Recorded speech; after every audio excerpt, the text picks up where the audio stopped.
माननीय महोदय, मैं कहना चाहूँगा कि 2047 में विकसित भारत बाद में बना लीजिएगा, पहले एपीजे अब्दुल कलाम के सपनों का 2020 का भारत कहाँ गया उसको तो एक बार एनालिसिस कर लीजिए। और मैं मानता हूं कि उसके एनालिसिस के पश्चात जो आपके पास जो रिजल्ट आएगा, जो परिणाम आएगा, वो 2047 के विकसित भारत की परिकल्पना को पूर्ण करने में कहीं ना कहीं बेहतर साबित होगा। मैं उस क्षेत्र से आता हूं जो बिहार को दो भाग में बांटती है, एक नॉर्थ बिहार, एक साउथ। हमारा मिथिला का रीजन 6 महीने बाढ़ के पानी से ग्रसित रहता है। जब मैं राज्य सरकार से पूछता हूं तो कहते हैं कि विदेश का मामला है भैया, नेपाल पानी छोड़ देता है, मैं क्या करूं, उधर से चना डैम बना देता है।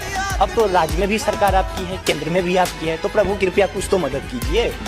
दूसरी बात, कोसी का संसद में कह दिया गया कि ड्रेस कोड ये होना चाहिए। अरे मैं बाढ़ के उस इलाके से आता हूं जहां आधा धोती पहन के संसद तक आना पड़ता है, न सड़क है न कुछ है, तो कैसे आऊंगा।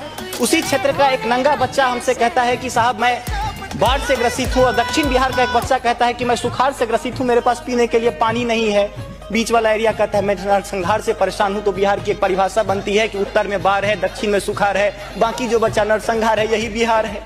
अब मैं कहाँ जाऊँ। तीसरी बात मैं आता हूँ कि आपने तो राम जी को अयोध्या में लाके स्थापित कर दिया, जरा उनके ससुराल मिथिला पर भी ध्यान दीजिए। माँ सीता कब कब अग्नि परीक्षा देगी, उनके पुत्र हम कब कब अग्नि परीक्षा देते रहेंगे, हम पर भी तो थोड़ा ध्यान दीजिए प्रभु। बाढ़ का पानी जब हमारे बिहार से निकलता है तो लगे लगे बंगाल चला जाता है, और जो भी हमारे पास रोजी रोटी रहती है खत्म हो जाती है। तो मेरी पत्नी भी कहती है कि लागल लागल सजन धक्का सलम कलकत्ता चल गया, कितना आगे जब आगे आते हैं। और पर्यटन की पर्याप्त संभावना है। एक बार आप कृपा करके देखिए, पर्यटन मंत्री बैठे हुए हैं। अब ताजमहल मुमताज महल की याद में बना, आपने उसको 7वां अजूबा में शामिल कर दिया। अरे हमारे यहाँ गया में दशरथ मांझी छेनी लेके पूरा पहाड़ तोड़ दिए, इससे बड़ी और क्या बात हो सकती है। उसको पर्यटन के लिए रखिए।